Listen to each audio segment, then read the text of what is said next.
Hi, welcome to Sherin's Kitchen. இன்னைக்கு நம்ம Sherin's Kitchenல ஒரு அருமையான பிரேக்ஃபாஸ்ட் ரெசிபி தான் பண்ண போறோம்.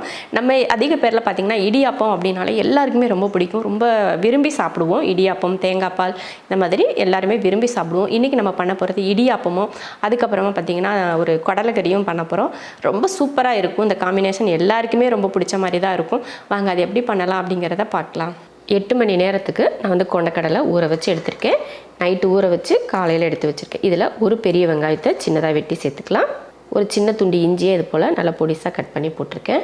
இது போல ஒரு 4-5 பூண்டு பல். கூடவே ஒரு தக்காளி, தேவையான மஞ்சள் தூள், ஒரு 2 ஸ்பூன் அளவுக்கு எண்ணெய் ஊத்திரலாம். தேவையான அளவுக்கு உப்பு. இப்போ தண்ணி சேர்த்துருவோம். ஸ்டவ் ஆன் பண்ணி குக்கர் வச்சுட்டு மூடி போட்டு விசில் போட்டாச்சு. 5 விசில் விட்டு வேக வச்சு எடுத்துக்கலாம். ஒரு கடாய் வச்சிருக்கேன். அதில் வந்து 1.5 கப் அளவுக்கு தண்ணி ஊற்றிக்கலாம். இப்போ அடுப்பு ஆன் பண்ணிடலாம். இப்போ ஸ்டவ் ஆன் பண்ணிவிட்டு இந்த தண்ணி வந்து கொதிக்கட்டும். அதுக்கப்புறமா நம்ம மாவு போட்டு கிளறிக்கலாம். தண்ணி பார்த்தீங்கன்னா நல்லா கொதிக்க ஆரம்பிச்சிருச்சு. இதில் தேவையான அளவுக்கு உப்பு சேர்த்துடலாம். அடுத்து ஒரு 2 ஸ்பூன் அளவுக்கு எண்ணெய் ஊற்றிடலாம். அவ்வளோதான். இப்போ அடுப்பை சிம்மில் வச்சுட்டு மாவு போட்டு கலந்துக்கலாம். பார்த்தீங்கன்னா இந்த கப்பில் 1 கப் மாவு எடுத்தேன். இதே கப்பில் தான் 1.5 கப் அளவுக்கு தண்ணியும் சேர்த்துக்கிட்டேன். இப்போ அடுப்பை சிம்மில் வச்சுட்டு கலந்துக்கலாம். இப்போ மாவு போட்டு கிளறிக்கலாம். பார்த்தீங்கன்னா நல்லா வந்து ரொம்ப ஈரப்பதம் வந்து நல்லா மாவு ஃபுல்லாக ஈரப்பதம் ஆயிடுச்சு. இந்த அளவுக்கு தான் நல்லா கெட்டியாக இருக்கணும். ரொம்ப கொலன்னு இருந்துச்சுனாலும் நமக்கு வந்து உருண்டை பிடிக்கிறதுக்கு வராது. அதனால் இந்த பக்குவத்தில் போட்டு நம்ம கிளறிக்கணும். மாவு கிளறப்பே பார்த்தீங்கன்னா அடுப்பையும் ஆஃப் பண்ணி விட்டுறணும். அப்போ தான் நமக்கு அந்த ஈரப்பதம் நிற்கும். இல்லைன்னா ரொம்ப காஞ்சு போகிற மாதிரி ஆயிரும். அவ்வளோதான். இப்போ இந்த மாவில் ஒன்று சேர்த்து வச்சுட்டேன். நம்ம கை சூடு பொறுக்கிற அளவுக்கு வரட்டும். அதுக்கப்புறமா நம்ம மாவு பிசைஞ்சு இடியாப்பம் போட்டுக்கலாம். நல்லா வந்து மாவு வந்து கை பொறுக்கிற அளவுக்கு சூடு, நல்லா பிசைகிற அளவுக்கு சூடு ஆறி இருக்குது. இந்த டைமில் நல்லா பிசைஞ்சு உருண்டை பிடிச்சி வச்சிடலாம். உங்கள் கையில் ஒட்டுற மாதிரி இருந்துச்சுன்னா நீங்கள் கொஞ்சம் கையில் எண்ணெய் தடவிட்டு அதுக்கப்புறமா கூட பிசைஞ்சிக்கலாம். அப்போ நம்ம மாவு காயாமையும் இருக்கும். பாருங்கள், சூப்பராக பிசைஞ்சாச்சு. அப்படியே பார்த்தா ஒரு பால் மாதிரி இருக்குது. Slow ball. ஆமாம், அவ்வளோதான். மாவு வந்து ரெடி. இடியாப்ப மாவு வந்து ரெடி. இப்போ புளியறது மட்டும்தான்.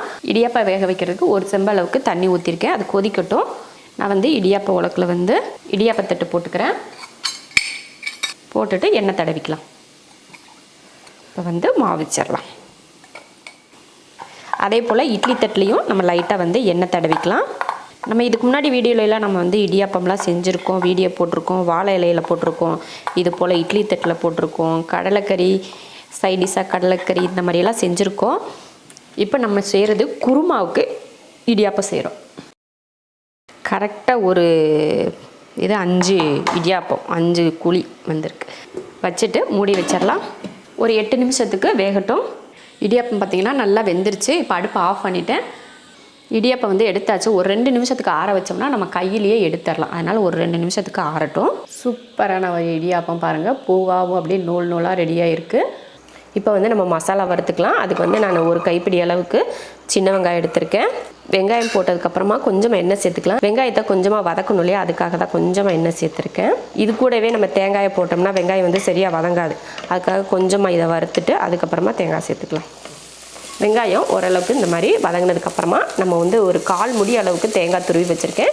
அதையே சேர்த்துக்கிறேன். நல்லா தேங்காயை நல்லா பொன்னிறமாக வறுத்து எடுத்துடலாம். தேங்காய் இது போல் நல்லா பொன்னிறமாக வறுத்ததுக்கப்புறமா இதில் மல்லித்தூள் சேர்த்துக்கலாம். 2-3 ஸ்பூன் மல்லித்தூள்.